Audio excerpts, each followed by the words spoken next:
A quorum, I'll call the meeting to order. This meeting is being recorded by the recording clerk for record keeping and also by Mr. Gant. Is there anyone else who would wish to record the meeting? Seeing none, I'm not sure that we need to ask the fire chief to sign in the attendance. Oh, I can. I like to follow rules. Would you like to give one? I think Debbie knows who it is. Yeah, she's on my list. We have one other item that, while it was not specifically put in the agenda, comes, in my humble opinion, under the category of something that the chair did not know 48 hours ago and has time sensitivity, so I'm going to bring it forward. The town has been offered the donation of a very nice piano, and that is from Louise Santosuazo, who is the daughter of Joe and Audrey Iorochi. I'm sure all of you just unfortunately recently lost Audrey. And I have spoken to what's Paul's official title? COA director? The director, thank you, is what I was looking for, of the COA, who would be very enthusiastic about receiving this and feels it would get a lot of use. I also touched base with Gregor Smith, the head of the Town Hall Building Committee, who also had particular reservations. At one time in the past, there was an offer, and at that time it was relatively early in the building process, so the Town Hall Building Committee was a little hesitant, but I do not understand there, at least with Gregor, to be that same hesitancy. Paula was very helpful in pointing out that there are what I think you call them the theater wings. And if you're looking at the stage, there is a section to the right and back of the stage. This is not a baby grand type piano. It's an upright, I think is what we call it. So it doesn't require that amount of space. So at Paula's suggestion, that would be the place to put it. It may, someone told me knows more about pianos than I do, said it may well have wheels on it currently, but if not, at some time, maybe the friends of the COA would look into putting them on or some such thing. So I don't know of any downside. There is time sensitivity because, again, unfortunately, Audrey passed, and I understand them to be selling the property, so it's a figuratively now or never thing. And they have also offered to have it moved, I believe, I can use the word professionally, but arrange transportation for the moving of the piano. So I would entertain a motion for the town to accept that donation. Motion to accept the donation of a piano to the town from Louise Santosuazo in memory of her father and mother, Joe and Audrey Iorici. Second. Any further discussion? The only comment I would make is that if you put it up on the stage, it's stuck there, and you're not gonna be able to get it off because it's gonna be heavy enough, you're not gonna be able to move it. And I think it's gonna be used probably more down on the main floor. So I would be tempted to put it down on the main floor against the wall or something like that, rather than up on the stage. But that's just a comment I would make. Yeah, I agree. We know we can't move it with that lift that's there. the wheelchair I don't lift. think that lift Okay. is big enough, no. It'd have Might to be be, professionally moved with some kind of a board or ramp up the Oh, stairs. good. and I think that'd be a hassle, quite frankly, and not capable of being done by a lot of organizations. Paula had mentioned that, most of the DJs and the bands, all of the music is done up on the stage, and that it's difficult to place it down on the main floor because of the tables around the side of the room and the middle space being where people tend to dance and migrate. It's kind of a walking path. So we can have further discussion where it's best to be moved, but I think that was When it originally the arrives- hesitation from the building committee, that they didn't have space on the main floor for it. Well, I think it deserves more conversation. But we need a plan for when it arrives, because there's gonna be apparently And quickly. official movers. Yeah. Where do we want it? I think that's Well, the it important needs thing. resolved by then, for sure. Oh, it will be, okay. I mean, it needs to be. Which could be tomorrow, for all we know. Do we have a time frame, Mark? Whatever, it Yeah, needs to be done, okay. I don't have a time frame, other than I understood there was some time pressure to do there. My sense is on the main floor, it would get played more frequently, and it would get more informal use, which would be nice, but that's a thought. whether it's in the back or the side, whatever. The only other thing that I would like to suggest, and I'm sure I'm not alone in this, is that some very nice engraved plaque recognizing the contribution and the people in whose memory it has been donated be created and affixed to the piano so that folks in the future will know why it's there. The motion doesn't encompass that, I know it doesn't. so the motion stands. Do we also, Aye. all in favor? Aye. Aye. Unanimous. Since you're the person that's here, can you let them know first of all, and then I'll leave it to you to talk to, I don't know if Donna is the liaison of the town hall building committee, when she returns or whatnot, and let people make a common sense decision on the best place for it. Thank you. Mr. Spencer, something else quickly? We have a perfectly orchestrated schedule here tonight. I know, this will be a perfectly orchestrated short announcement. I mean, this is less than 48 hours, actually, almost not more than 24 hours old. I did speak with Jim Dawson, who had been working hard to, and talking with some people about possible alternative arrangements to keep the store open and the possibility of talking with some folks who might buy it. As of yesterday at about 1 p.m., that had not led to an agreement, and he is now officially going to be closing the store June 30th, and will be selling out all of the stuff inside to other retailers and wholesalers over the month of July, and the space will be vacant by the end of July. He regrets that. I did ask his permission to share it publicly, and he said that would be fine, so it's no loss to us. As Lynn and I have talked about in the context of downtown revitalization, sometimes a bigger sore makes it more important to find a cure. And so we can only hope that there'll be some way that'll happen. Jim did say very generously that if there were a point where a place and the sort of state of the downtown, which was a negative in his trying to sell in a couple of situations, did open up, that through his contacts with Auchan, Truvat, and others, that he would be willing to help support indirectly. I don't think he means open the store, but help us sort of find the right fit, because the value of a store and the viability of the store has been proven in this town. So that's it. Sorry to make that announcement, but it needs to be said. Anything else before we move on to the main order of business? So we are here primarily this evening to interview candidates for our interim town administrator position.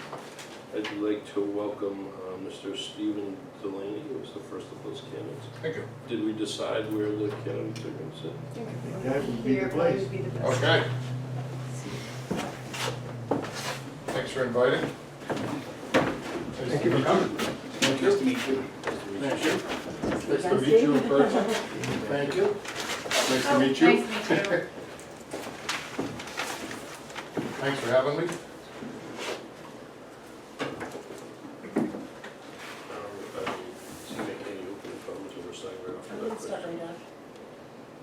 Ready to rumble, as they say? You got it. I'm fine to go.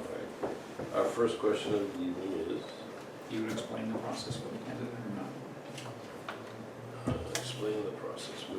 The details of the process? We're just each going to ask a question We're just gonna go round robin. Sure. and go around twice, same questions asked of each candidate. Okay. Okay. I'm fine. Please provide some background on your career and share with the board how that experience has prepared you for being an interim town administrator in a town like Topsfield. Okay.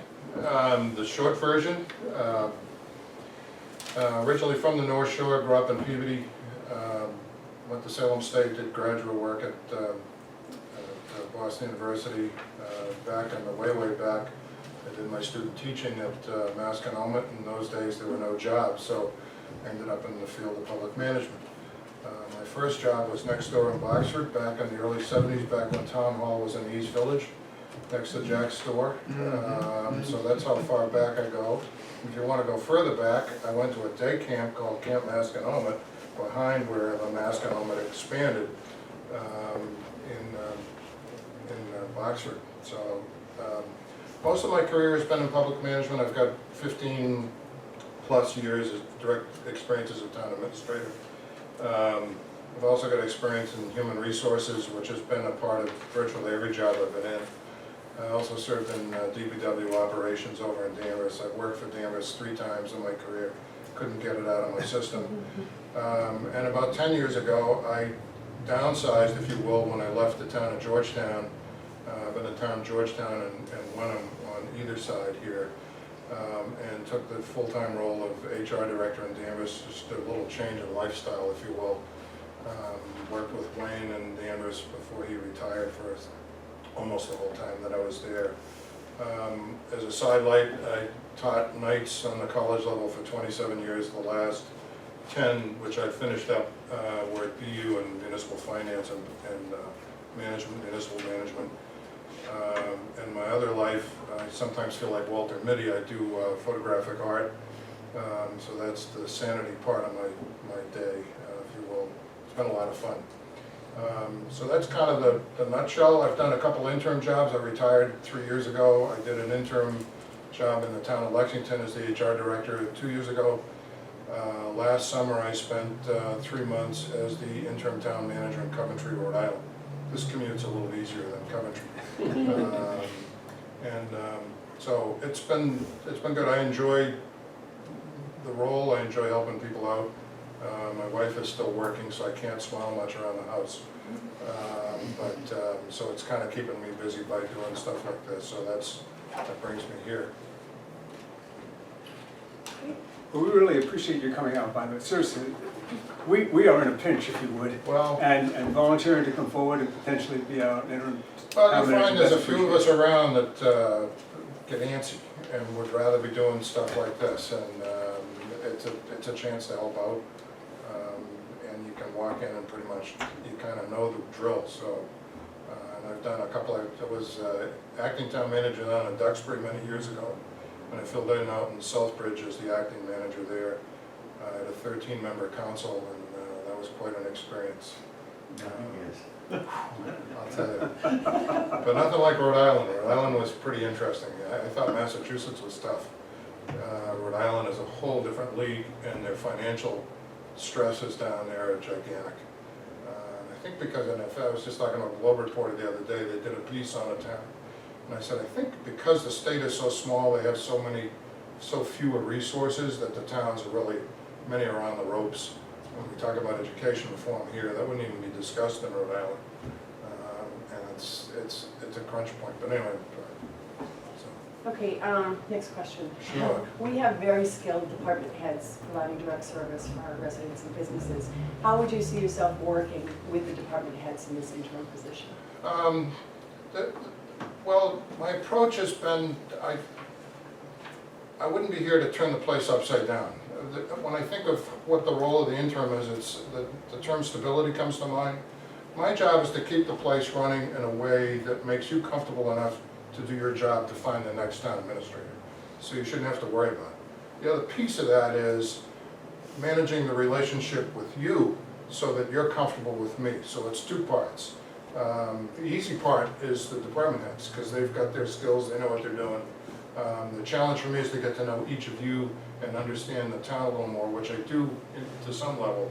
I tend to be a consensus builder, make the hard decisions if you have to, but more often than not, the department heads are looking for that stability and that sense of calmness that can get them through this period. That's kind of my role. Question number 3, could you share your thoughts on an interim town administrator's role in addressing pending issues? How much of these you would keep on hold or move forward during this interim period? And in particular, collective bargaining. In other words, there's pending issues and you're going to be involved in the middle of it. Well, which brings a question. I was looking on the web. I know that you folks have had some reorganization changes over, say, the last 10 years in the role of the town administrator. And in the job description, it talks about the town administrator being the collective bargaining agent. But the town administrator doesn't have signatory authority, contract authority is my understanding. So that tells me that there's a collaborative process here, that if I want to get a contract to the end, I've got to get bargaining authority from this group and keep you posted as to what's going on. I wouldn't hold it up, I'd try to get it solved. It's pretty straightforward. We know there's not going to be a lot of big things going on, hopefully.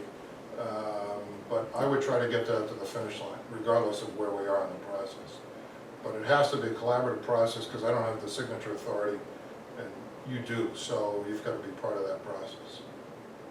Does that help? Yeah, it You does. mentioned And collective bargaining, but I would fortify some of your thoughts a little bit by saying that in terms of collective bargaining, we don't have major issues in terms of contract issues, contract negotiations. it looks like there's maybe one unit open, Right. the rest Yeah, settled. right, yeah. So from what I saw, was it That's the right. reserve That's police? Most of that's done, and so there's not gonna be a lot. Other issues that might involve longer term stuff, I would see guiding them along the process and kind of each one, okay, let's look at a timetable, what do you think will happen?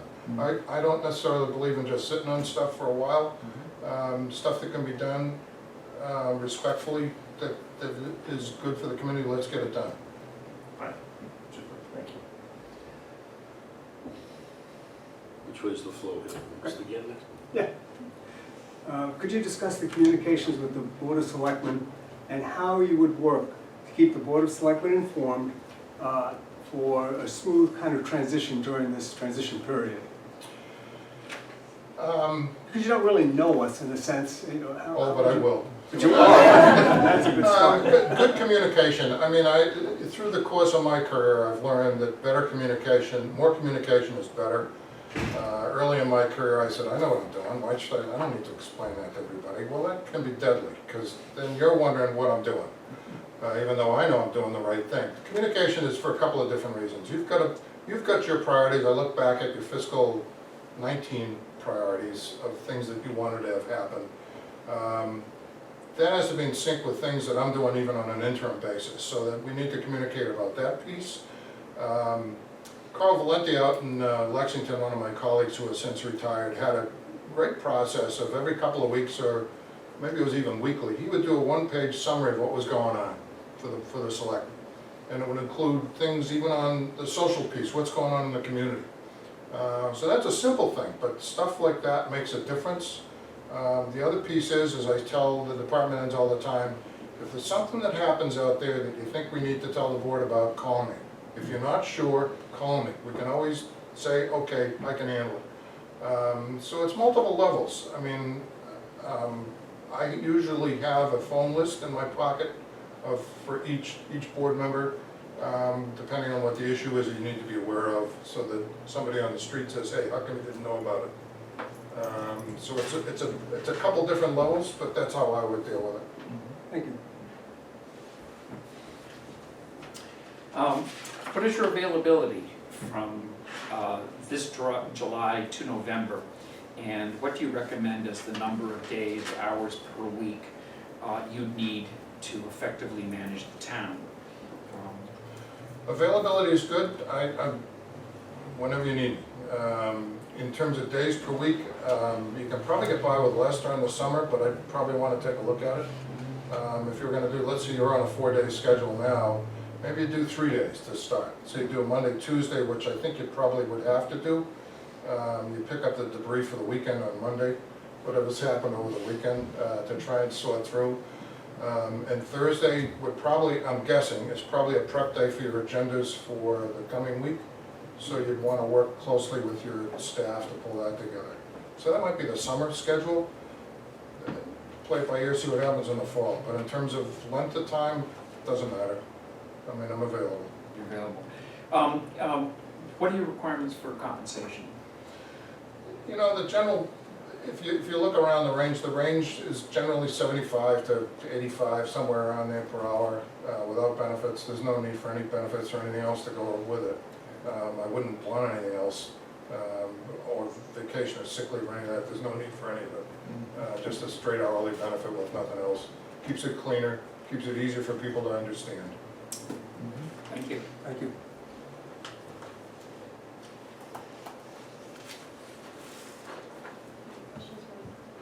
Yeah, read it for 1 second.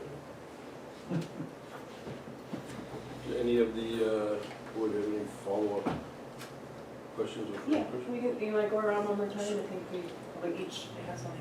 If we were to reach out, Steve, to past boards of selectmen and department heads that you've worked with, what would we tend to hear? There's not many left, actually, from the original. Did not come off? Well, it's funny, because I was At thinking. my age, I have the same problem. Yeah. Well, it's funny, I was thinking about it over the years on the, like in Wenham and Georgetown, I don't think any of the original boards are still around. But again, I would say, in Wenham, I was there 7 years. Political situations changed and they chose not to renew my contract after 7 years, but that's how the process works.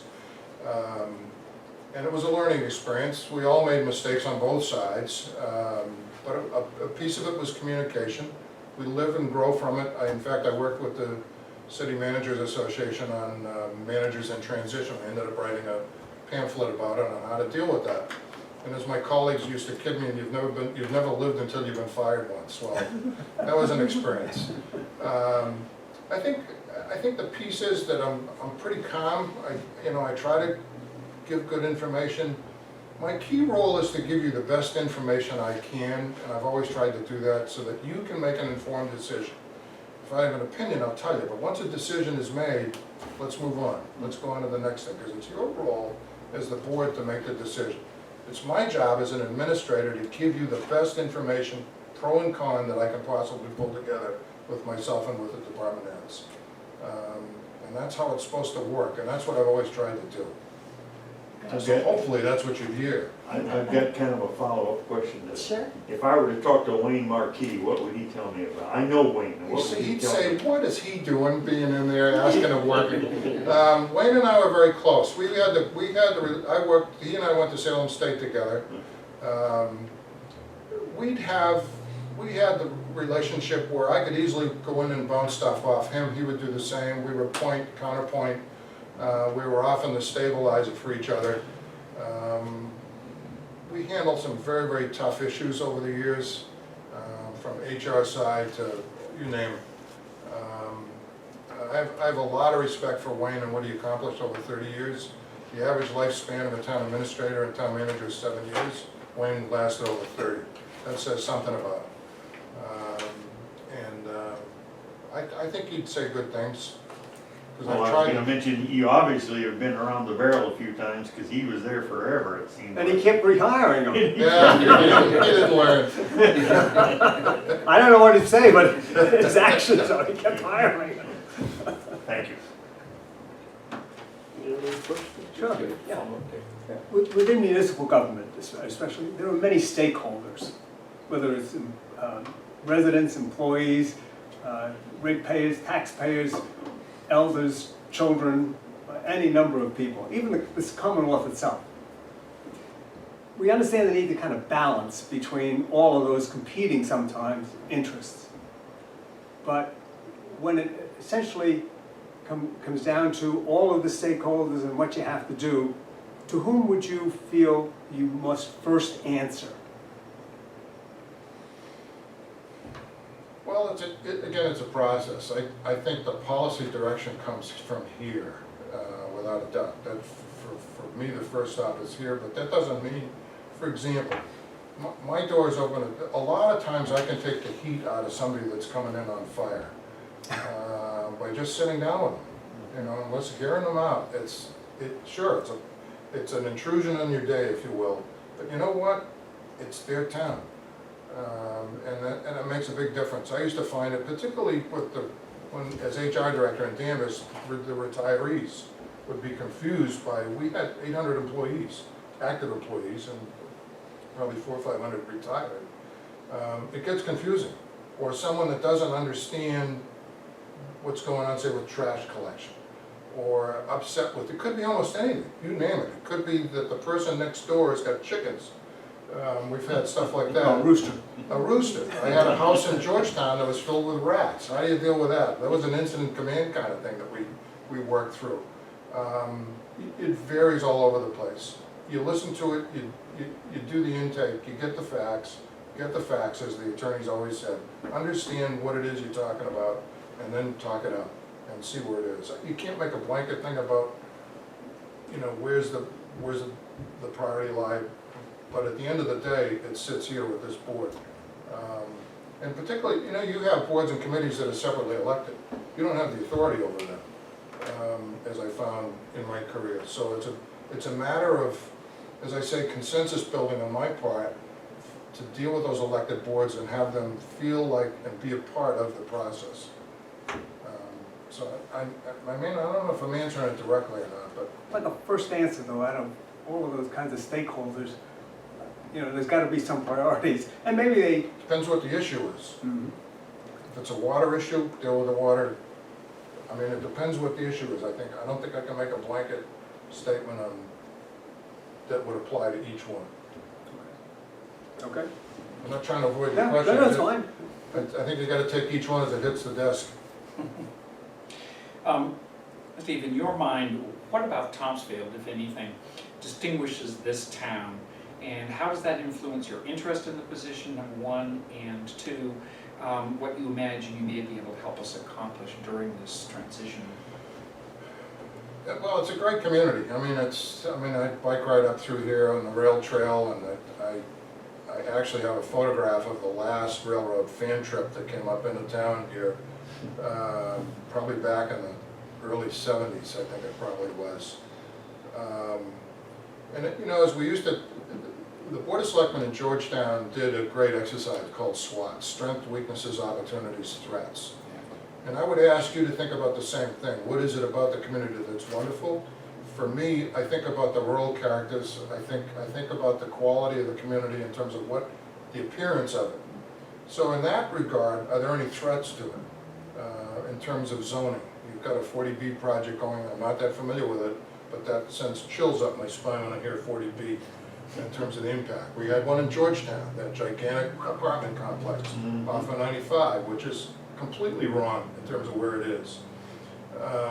So what are the threats to the quality of life that makes it what you like here and why you want to live here, and address that? All you got to do is go down 114 in Danvers and look at the tall building on 114 and realize that that was a loophole in height on how that building got built because they didn't realize it was a threat. What do we have out here that can bite us? That's kind of what I always say. What's going to bite us? What do we need to protect against? But for me, the community's, it's a beautiful town. Do a lot of photographs. Thank you for explaining how that building got built, because I couldn't believe it. Well, that's the loophole. There wasn't a limit on height. They Okay. said, you won't let us build many of them? We're going to build one big one. Any other questions? You mentioned something that I want to talk a little bit about the fact that we do have elected boards in town that we have no real direct control over. And we expect those managers of those departments to work with the town administrator. Yep. And that has worked in the past. You indicated that that's not much of an issue. You've been there and done that. Tell me a little bit about that. I've seen both sides. Mhm. I've seen particularly HR disasters, and I had one in Georgetown, for example, where the board said, we're not dealing with it, and got themselves into a fix on a hire and fire. 90% of the time, I can be a good resource for whatever elected board that is and help them out. I'm there as a resource. I'm not there to run it. I'm there to help them out and to be a part of the process. The other piece of this is your finance committee drives a lot of the budget process. So it's in their best interest to work with me because I'm going to work with them to get to the finish line budgetarily. And that's a different, for example, in Coventry, the town council, they were a 5-member elected council, drives the budget process. There isn't there's an annual financial town meeting, which is a disaster. But they just went through a change of it last week. It's a year later, they still don't have a new town manager. But it's about collaboration. It's about having a bag full of carrots to make it all work. And that's the way you got to make it work. You got to figure out how to work with everybody. So that's kind of where I come from. Steve, could you speak to an experience that you have researching or obtaining grants for towns? Yeah, in Georgetown, we had were very lucky at one point. We got a bunch of grants for public safety upgrades. In those days, we were able to do laptop computers in each cruiser, in the fire vehicles. We were able to get money to redo the whole upstairs of the police department with workstations, so each officer had a workstation. We've done grants like that. I mean, we had a couple of ADA grants that we were working on. I've done a bunch. When I got to Georgetown, they were fighting with ADA actually, because on handicapped access on the building, which we were able to get settled when I got there. So, grant opportunities come up and you chase them however you need to. That's what you do, because every bit helps. Just I've written them a follow up to that question. In other words, you're not going to shy away from a grant application if it comes along because you're afraid to tackle the process and get involved. no. I mean, the process is awful. The other piece, like we did a number of grants for school safety officers. There were, it was a graduated piece in terms of our commitment, but you also need to remember that you guys need to be aware of it. Particularly if there's a financial commitment beyond the grant period that's going to have a budget And there impact. often is. It's something, it varies, but you know, in the days, I go back to the days of revenue sharing when you were able to give you a chunk of money and here it is. So yeah, I've seen all types, but you chase them all, but you also keep your folks posted, maybe on that weekly thing. Look, we got a potential grant for a transportation study of downtown improvements, things like that. We found there are a number of opportunities for grants out there, you just have to do a little bit of digging. We recently we were awarded 2 grants, one to do a parking study and the other to develop a strategic plan for revitalizing the downtown. And when we started to get into it, we realized there are an awful lot of opportunities out there. We just needed someone to have the time and the focus to look into them and then to apply. There's often different channels that you're gonna, if you're on the mailing list for, say, Department of Revenue, Division of Local Services, you'll get their mailings. It could be the Department of Revenue piece, it could be public safety through police and fire, safety grants. We got a bunch in Georgetown for SCBA, breathing apparatus, turnout gear, things like that. So each department has their links, like the planning department will have their conduit to whatever agencies they have. So there's a bunch of different links out there, but as long as people are letting you know what's going on, you can usually stay on top of it. That probably would have helped, we don't have a planning department.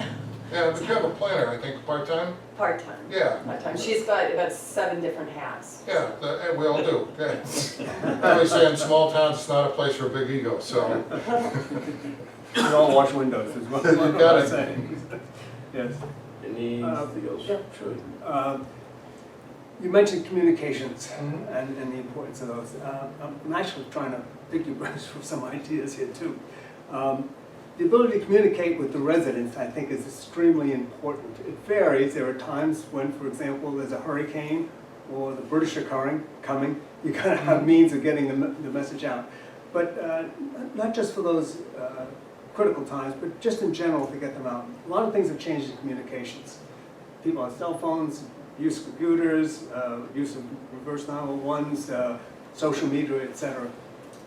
Where do you see best management practices, reasonable best management practices today in a community our size? I mean, should we be, quote, on Facebook? Should we, I'm not, I just put that out as something to say, but order of magnitude, what should we, as this size town, hopefully start to have, or have in place already, but maybe start to have in place? Your thoughts? I think it's multifaceted. I think one is the communication that your administrator provides at each meeting, in that 1 or 2 page summary. A number of administrators and managers will do a blog. I don't know how many people read them. I mean, they're okay, but I mean, you gotta kind of dig for them, and what's the point of it, other than, you know, and most town managers and administrators are pretty wordy. I tend not to be, but, so that, I think a brief piece on that. Public safety organizations do pretty effective Facebook kind of communications on incidents. For example, there was a Facebook communication from Danvers the other night on fire they had on a helmet cam, where the firefighter arrived, their captain arrived, and you could see that. So it's different pieces. I don't have a Twitter account because I think it's a waste of time. I don't need to hear what everybody else is doing. I can pick it up. Facebook accounts I think can be deadly if you're not careful with them, because it's a faceless kind of thing that just generates this, I don't know, it's bizarre. So a face-to-face kind of communication, we do different kinds of things. Social media is one piece of it, but I think the meeting piece through here is a bigger piece in terms of the communication here that's very effective. I would also add too that I tend to be pretty visible. For example, I would want to go to your FinCom meeting and just say hello, or the PTA or the school council, just so that they see the face, so that when somebody starts rapping on Facebook, they kind of know. It's harder to dislike somebody if they've already met them. As Yogi Berra said, it's the key to managing is to keep the people who hate you away from those who are undecided. But to some extent, this question really relates to the citizens. Let me do it as the emergency sort of thing. What are the tools out there so you can communicate with people when there is a hurricane or a tornado or a flood? You know, what's going on? We would commonly use a reverse 911. Okay. You got to be careful with it because it can get overused.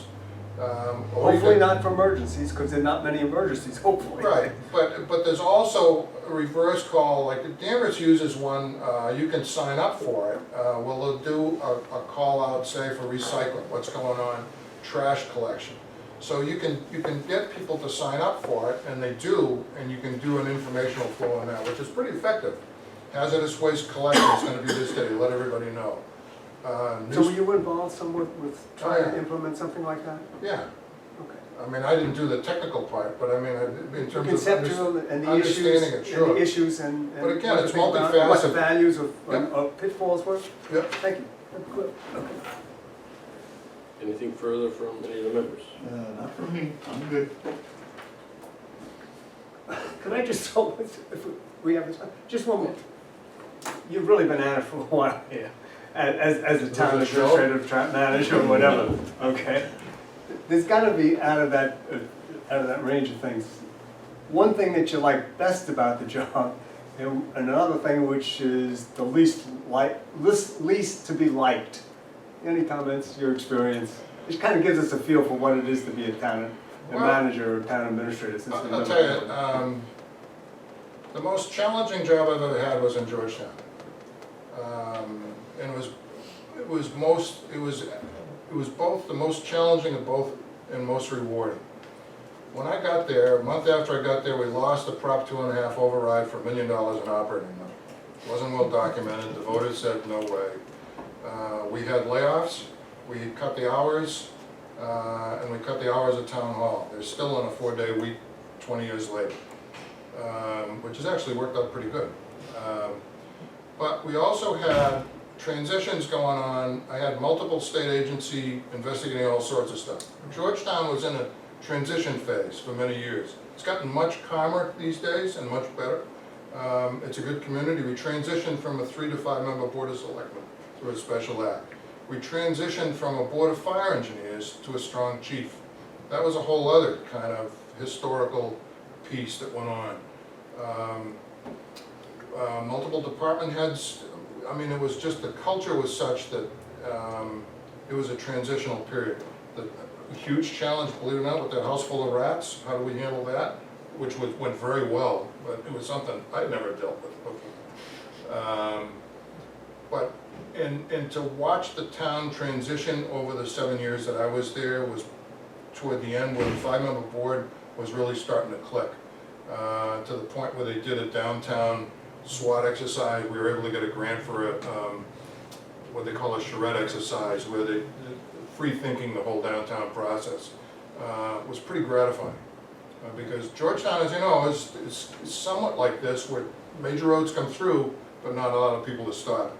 And how do you get them to come and enjoy the community, and that they're going through that exercise. So I feel pretty good about that exercise, but I also knew that if I hadn't had 20-plus years experience, I would have been eaten alive. It was just that tough. I drive out of town and say, oh my God, I can't believe I'm getting through this next month. But we By got the through way, it. along the way there, I did come by, we were doing the thing with the town hall at the time, and you were very kind to give me a few minutes out of a busy schedule to give me some pointers on what happens when you try to upgrade a town hall. I do appreciate that, I remember that. Thank you. I'd like to give you an opportunity, if you have any, to ask us either questions about the town or the job or charitably anything else. I don't have a lot. I had one question on the town administrator's job responsibilities. Was it developed by special act or how was it developed? I couldn't find a special act that, like you. Special act. Do you remember what year? It didn't show on. It was a bylaw, it was a bylaw change. So it didn't go through the state legislature. No, it did not go through the legislature. It's a bylaw. No, it was not. And it was about 12 years It's a ago, bylaw because we change. had 2 administrators, each of 6 years. Because I found a 2007. special act regarding the, is it the town clerk? To make the town clerk under your. That's appointment? right. Yes, yeah. appointment. And I found another one, I can't remember what it was now, but I had it, but okay, so that Alcohol, helped. that alcohol, we had a couple on alcohol. helped. So that's helpful, so that's defined by bylaw, rather than special act. Okay. But there was a big give and go with the Attorney General at the time. Something for you folks to think about for, and if you have time, great. What do you see as the priorities for someone walking in, either on an interim or long-term basis? What are the key issues for startup, for someone? If I walk in the door tomorrow, what do you see as the key issues? Don't knock the dishes off the table until you know that they should be, because we need to keep things going. And So stability. a stability and a certain sensitivity to, Yep. as you know, sometimes sensitivities are not necessarily immediately apparent. Another thing that I think would be a tremendous advantage, needless to say, we'll be starting our process of developing, hiring a full-time. Yep. But I would hope that a good interim could help guide us, provide feedback, support, ideas, and so on as we look forward, because we have, as we have matured over these 12 years with 2 different town administrators, we've been learning an awful lot, and we're in a better position to benefit from advice, counsel, and perspective than Yep. perhaps we would have before. Happy to do that. So I think that would be a real value from our point of view. I would clearly second that last point, that your experience is something that we get just as a fallout of the fact that you're here, helping us be stable and continue to run the business. Well, But being able to get ideas from you based on your experience. when you think about, if I were to think about right now, what are the key skills you're looking for in a long-term administrator? Someone who's got the financial skills to kind of know what, that's probably one of the key ones. You gotta know what's going on, or it'll fall apart. All you gotta do is look over in Marblehead, where they just went through a disaster with their school business office, with the accounts collapsed and money being misspent, not well, wasn't properly spent and applied. It collapsed. The school superintendent and the business owner, it doesn't take much. But secondly, someone that understands and can deal with the departments in a collaborative way. And a key piece is that sense of fit, that personality fit, because I talked about the relationship with this board. That's probably the most critical piece, that if the person has to be able to understand what makes each of you work and tick, if you will, in a very positive way. For example, every time the chair changes, I've got to adapt to a new work style of that individual. And and I may get into a groove where I'm pretty good with the way I'm working it, but that's not the way the chairman's gonna work. I gotta be able to adapt. So if you think about finance, interpersonal skills, and ability to work collaboratively with the board, 3 key skills. And as I've said, it's sort of half-heartedly, but in sort of a light way, be careful of big egos. You gotta be able to, particularly in a small town, you gotta be able to do everything. And you gotta be able to do it with a smile and say, okay, let's go. That's what you do, and there's a great organization out in Western Mass called the Small Town Administrators of Massachusetts. They meet basically west of Worcester. But they get that concept because they're all small towns out in the Berkshires, and I've spoken with them a couple times on a couple different projects, but a good group of people. That's a resource for whoever comes in here. My experience has been in both big and small towns, very different environments in both. But the common thread of somebody walking through the door with a problem that you need to solve right then is in whatever town you want to look at. So, but yeah, I'm happy to help out. I mean, that's, whether you use a consultant or do it yourself for the recruitment process, it can work either way. You've seen it done both ways? Absolutely, yeah. The consultant can help you, that's if you feel like spending the money. Okay. A specific issue. I am of the opinion that we have good committees, good employees, good volunteers, and I think we're lucky in this town to have that kind of capability. So I don't think we need to worry a lot about reorganizing of those organizations. Our biggest threat at this point in time, in my opinion, is the fact that we've got a shopping center down here that's dying, and it's owned by a guy that doesn't want to do anything with it. Who owns it now? A guy out of Salem by the name of Flomp, F-L-O-M-P. Don't know that one. He and his father own several pieces of property in Salem, and we've put as much pressure on him as we can to get the place sold so that somebody will come in and do something with it. There are a couple of buyers that would be willing to buy it. John and Lynn can speak more about that because they are involved with a downtown revitalization study.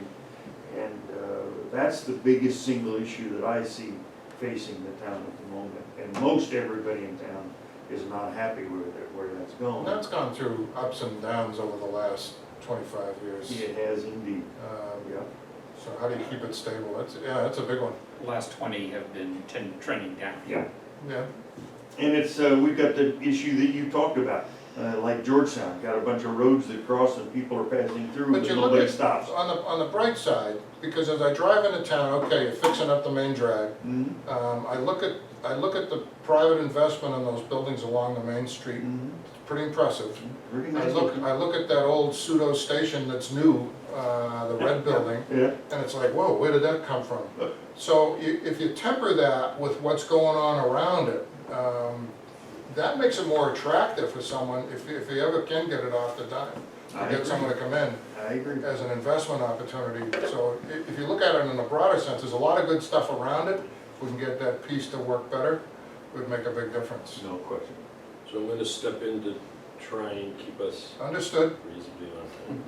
I want to thank you very sincerely for coming and expressing your interest. We hope to move very quickly towards getting an interim in here. And possibly, we could make our decision as early as the 26th. Yeah, I think I saw on the agenda, you've got public comment next week on this? Yes. Yep. Okay. Next Wednesday, right? Yeah, if you need anything, give me a call. If you need to tell, you know the people I know, so. But if you need any references, I'd be happy to provide them. If you could, that would be helpful. Do you have them with you? I don't. I scribbled some down, but I'll put them together If for you you. just give them to Debbie in the selectmen's office, that would be. Sure. that would be great. I'll email them to you if that's okay. That's fine. All right. Do you have Debbie's email? Yeah, I got it on the web. Excellent. Thank you so much, Steve. Hey, thank you. Nice to meet you all. Thank you, Steve. So thank you Thank very you. much, appreciate it. Thank you. Nice to meet you again. Thanks, Steve. Thanks. See you, we'll be talking to you. Good to meet you. Nice to meet you. See, now I know you're undercover, so I can pick up. Thank you all.